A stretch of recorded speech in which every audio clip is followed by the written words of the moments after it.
ဆွဲတာနဲ့ပတ်သက်ပြီးတော့မိမိတို့အိမ်မှာပြားလာဆွဲတဲ့အခါမှာအဲ့ဒီပြားလာဆွဲတဲ့နမိတ်ဟာကောင်းတဲ့နမိတ်လားမကောင်းတဲ့နမိတ်လားသိရှိစေဖို့အတွက်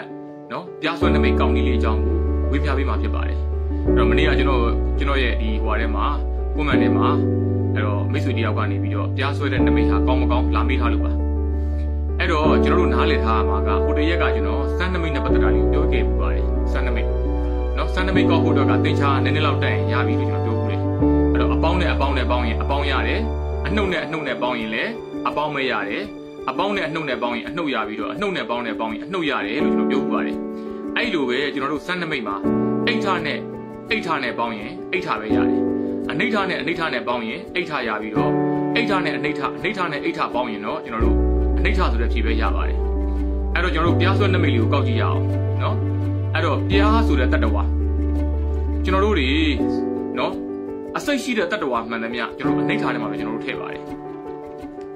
နော်ပြားသည်အစိတ်ရှိတဲ့တတ္တဝါဖြစ်တဲ့အတွက်ကြောင့်မလို့သူ့အနိဋ္ဌထဲမှာကျွန်တော်တို့ထည့်ပါတယ်အဲ့တော့ပြားကိုကျွန်တော်တို့အိဋ္ဌမယူပါဘူးအနိဋ္ဌလို့ယူပါတယ်အစိတ်ရှိတဲ့တတ္တဝါမို့လို့ဒါကြောင့်မလို့မိမိတို့ရဲ့အိမ်ရဲ့နော်ခေါင်းရင်းရက်တော့၎င်းအိမ်ရဲ့မျက်နှာကျက်ပါတော့၎င်းအမိုးပေါ်မှာတော့၎င်းအိမ်မျက်နှာသားမှာတော့၎င်း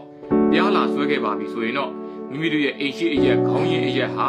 ကောင်းသောအရက်မင်္ဂလာရှိတဲ့အရက်ဖြစ်တဲ့အတွက်ကြောင့်မလို့အဲ့ဒါအိဋ္ဌအရက်လို့ခေါ်ပါတယ်ပြားသည်အစိတ်ရှိသောတတ္တဝါဖြစ်တဲ့အတွက်ကြောင့်မလို့အနိဋ္ဌဖြစ်ပါတယ်ဒါကြောင့်မလို့အိဋ္ဌနဲ့အနိဋ္ဌနဲ့ပေါင်းတဲ့အခါမှာ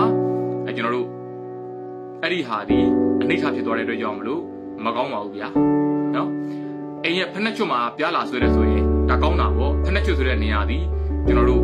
အနိဋ္ဌအရက်ပြားကလည်းအစိတ်ရှိတဲ့တတ္တဝါအနိဋ္ဌဖြစ်တဲ့အတွက်ကြောင့်မလို့ဖက်နှက်ချွတ်တဲ့နေရာမှာလာပြီးဆွဲရင်အနိဋ္ဌနဲ့ပေါင်းပြီးအိဋ္ဌဖြစ်တဲ့အတွက်ကြောင့်မလို့အဲ့ဒီအိမ်စီးပွားတက်ပါတယ်နောက်တစ်ခါအိမ်ရဲ့နောက်ဖေးအရက်တို့အိမ်သားတို့မှာမိဖို့ကြောင့်တို့မှာအဲ့လိုအနိဋ္ဌအရက်နေရာတွေမှာမကောင်းတဲ့နေရာတွေမှာပြားလာဆွဲရင်အနိဋ္ဌနဲ့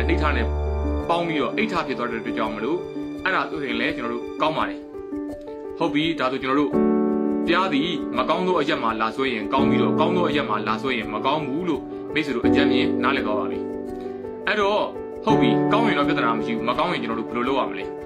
မကောင်းတဲ့အခါဘယ်လိုလုပ်ရလဲဆိုရင်အဲ့ဒီပြားဆွဲတဲ့နမိတ်ရဲ့အဆိုးအာနိသင်ပြေသွားအောင်ကျွန်တော်တို့ပရိတ်ရည်နဲ့ကျွန်တော်တို့လက်ပြန်လှပ်ပတ်လိုက်ရပါတယ်ပရိတ်ရည်နဲ့လက်ပြန်အဲ့တော့လက်ပြန်ဆိုတာဒီလိုပတ်ရတာပါဒီလိုပတ်ရတာအဲ့ဒါကျွန်တော်တို့ပြိုးတွေပါကျဲလို့ရှိရင်လေပြိုးကျဲရင်လူမျိုးကျဲတယ်မလားအဲ့တော့အဲ့လိုမျိုးပဲလက်ပြန်ကျွန်တော်တို့ပတ်လိုက်ရပါတယ်အဲ့ပတ်ကိုနော်ဒါဆိုလို့ရှိရင်တော့အဲ့ဒီမကောင်းတဲ့ပြားဆွဲနမိတ်ရဲ့အာနိသင်တွေဟာပြည့်ပြည့်သွားပါတယ်ခင်ဗျာကောင်းတယ်ဆိုရင်တော့လှုပ်ရှားမလို့ပါဘူးနော်အဲ့တော့ကျွန်တော်ကတော့ဒီနည်းလေးကိုဝေမျှပေးလိုက်ပါတယ်ကျွန်တော်တော့ထားအောင်ရှိန်ဖြစ်ပါတယ်အဘဆရာကြီးမင်းသိန်းခါရဲ့တန်နေတပည့်ရင်တူလည်းဖြစ်ပါတယ်ကျွန်တော်ယခုမန္တလေးမြို့